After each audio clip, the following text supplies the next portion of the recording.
भगवान महावीर का निर्वाण महोत्सव मनाने के लिए आप सभी लोग यहाँ एकत्रित हुए हैं। हम सभी लोग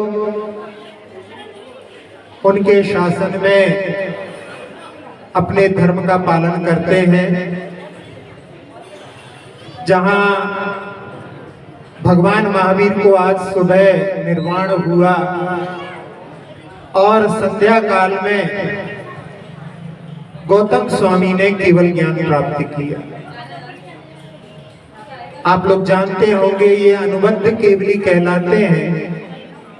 आज का दिन केवल ज्ञान से रहित नहीं रहा। जैसे ही भगवान को निर्वाण हुआ तो केवल ज्ञान से रहित हो गए थे, कोई भी यहाँ पर केवली नहीं थे उस समय।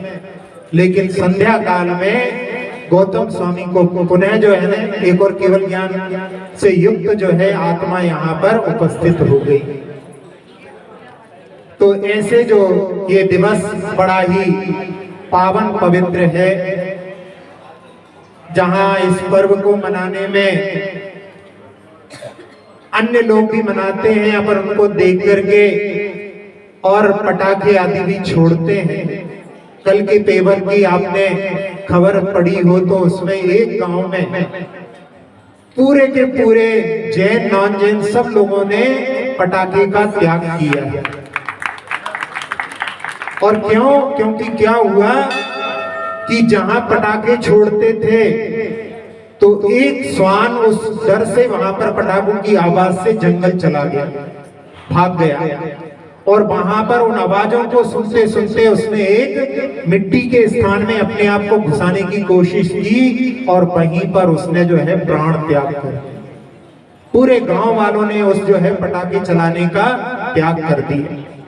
तो अपन लोग जहां देखते हैं वहां पर उसमें ये भी लिखा था कि जब पटाखे बहुत सारे लोग चलाते हैं तो बहुत सारे जो पशु होते हैं उनका दूध देना भी कम हो जाता है। कई पक्षी जो कि गर्भ से युक्त होते हैं उनके गर्भपात भी पटाखों के कारण हो जाते हैं। आप लोग कहोगे कि हम लोग कितने से हैं, यदि हम पटाखे छोड़ना बंद कर देंगे तो क्या हो जाएगा? ऐसा नहीं। जहां एक पक्षी जहां आग लगी हुई थी वो अपनी चोंच में थोड़ा सा पानी लेकर के जा रहा था और वहां पर लोगों ने पूछा कि तुम्हारे इतने छोटे से पानी से क्या होगा? तो उसने कहा कि जब भी कहीं बोला जाएगा तो वो कहा जाएगा कि ये आग लगाने वाले नहीं, आग बुझाने वाले हैं।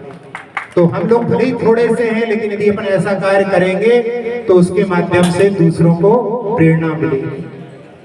तो अपन सभी लोग इस पर्व को जो अहिंसा धर्म का पर्व है अपने लिए अहिंसा से युक्त इसको मनाने का प्रयास करना चाहिए। जिन पटाखों को आप अपने छोटे छोटे बच्चों को दे देते हो, हमें बचपन में याद है कि एक सांप की गोली होती थी और उसको जब जलाते थे तो सांप बनता था उसमें। लेकिन आपको सुनकर के आश्चर्य होगा उसमें इतना ज्यादा जो है धुआं पॉइजनस निकलता है कि 150-200 सिगरेट के बराबर जो है धुआं पॉइजनस होता है।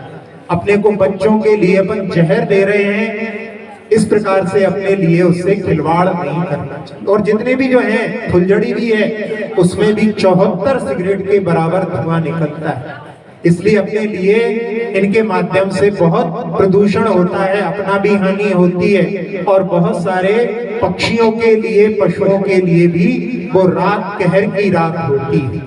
तो अपने लिए जहां उस गांव से प्रेरणा लेकर के और भी ऐसा हमारे मन में तो उसको पढ़ करके ऐसा भाव हुआ कि भगवान महावीर का ये निर्वाण उत्सव पूरे संसार में यदि पटाखों से रहित मनाया जाए, ऐसा भी वो दिन आए। और वो दिन भी जहां भावनाएं होती है वो ऐसा दिन भी कभी आएगा। भले ही अभी ना हो लेकिन कभी तो ऐसा दिन आ सकता है।